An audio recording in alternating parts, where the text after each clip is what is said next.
भारतीय इकोनॉमी के मोर्चे पर ये खबर राहत देने वाली है। जी हां, बता दें कि ग्लोबल रेटिंग्स S&P ने देश की जीडीपी ग्रोथ वित्त वर्ष 2025-26 के दौरान बढ़ते हुए 6.5% रहने का अनुमान लगा दिया है।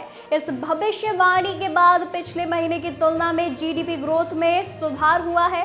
ग्रोथ रेट को वैश्विक अनिश्चितताओं की वजह से घटाकर 6.3% कर दिया गया था। नई Asia Pacific economic outlook report में ग्लोबल एजेंसी S&P ने कहा कि देश में मजबूत घरेलू मांग के चलते इकोनॉमी वैश्विक चुनौतियों के बावजूद मजबूती से खड़ी है।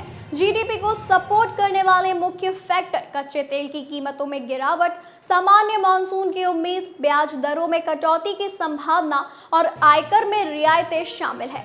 आरबीआई के अनुमान के अनुरूप ही S&P भी कुछ इसी तरह की अर्थव्यवस्था को लेकर संभावना जताई है। वित्त वर्ष 2025-26 के लिए रिजर्व बैंक ऑफ इंडिया ने जीडीपी ग्रोथ रेट 6.5% बने रहने की उम्मीद जताई थी।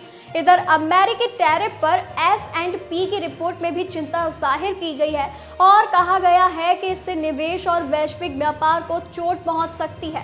साथ ही वैश्विक अर्थव्यवस्था की रफ्तार भी मंद पड़ सकती है। इस रिपोर्ट में मिडिल ईस्ट में तनाव का भी जिक्र करते हुए कहा गया है कि अमेरिकी मिलिट्री एक्शन से स्थिति और खराब हो सकती है। इसके साथ ही अगर कच्चे तेल की कीमत ज्यादा समय तक ऊंचे भाव पर टिकी रही तो इससे भी ऊर्जा आयात पर निर्भर भारत जैसी अन्य इकोनॉमी के ऊपर बुरा असर पड़ सकता है। गौरतलब है कि भारत अपनी जरूरतों का करीब 90% आयात पर निर्भर है। साथ ही करीब 50% प्राकृतिक गैस भी बाहर से मंगवाते हैं। ऐसे में क्रूड ऑयल की कीमत ऊपर गई तो इससे न सिर्फ भारत जैसी इकोनॉमी का व्यापार घाटा बढ़ेगा बल्कि महंगाई बढ़ेगी। जीडीपी पर उसका विपरीत असर भी देखने को मिल सकता है।